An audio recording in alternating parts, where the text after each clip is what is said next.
Akiki mo kolu korin odode àríyá ẹtún wájò.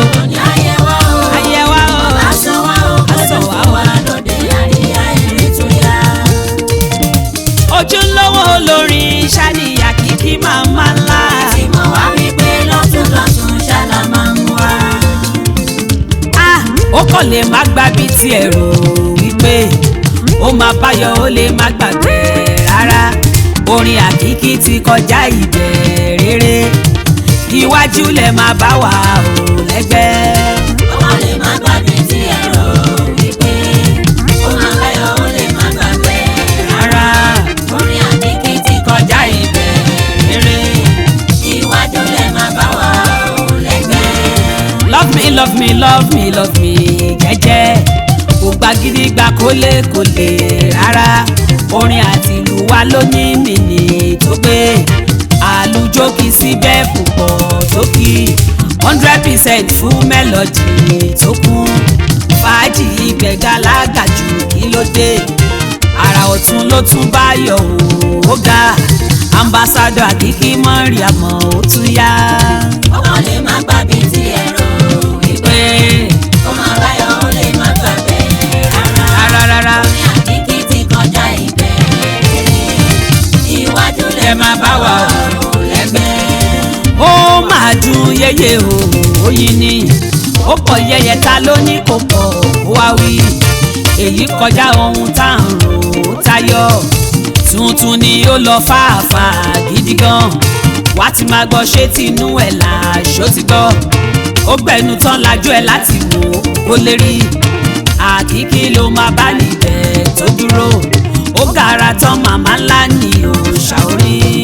Ó lè má gbàgbé tí ẹ̀rọ wípé ó máa báyọ̀ ó lè má gbàgbé rárá. Ó lè má gbàgbé rárá o. Ti kọjá ìbẹ̀rẹ̀rẹ̀ iwájú lè má bá wa ò lẹ́gbẹ́.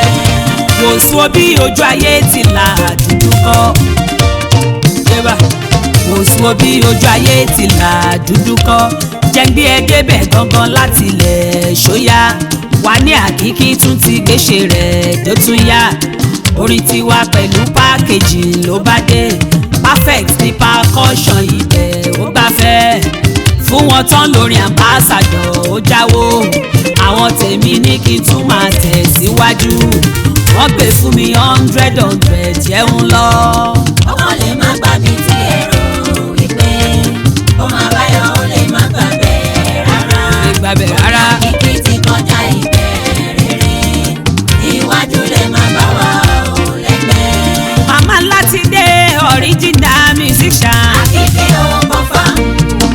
Akiki ti dé the giant musician. Akiki ó confirm.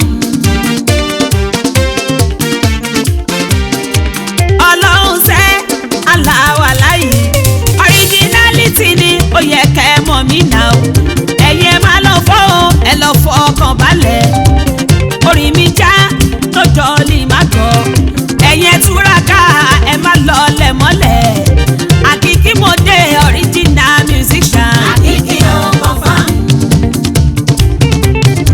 Alẹ́ onílé kọ́mọ ejò má rìn alẹ́ onílẹ́sẹ̀ kọ́mọ ejò má rìn kàkà kọ́mọ lóore ó jì sí kòtò mọ̀nàmọ́ná àtọ̀nà ìmọ́lẹ̀ orin oníkú láyé láyé fàbàdà inspiration Akiki everyday ló ń pọ̀ bẹ́ẹ̀ bá ṣe fẹ́ sí bẹ́ẹ̀ bá ṣe fẹ́ sí àní bẹ́ẹ̀ bá ṣe fẹ́ sí la máa ma jù bí ògo Akiki ti dé Akiki ti dé ayé la musician. Akiki ó confirm.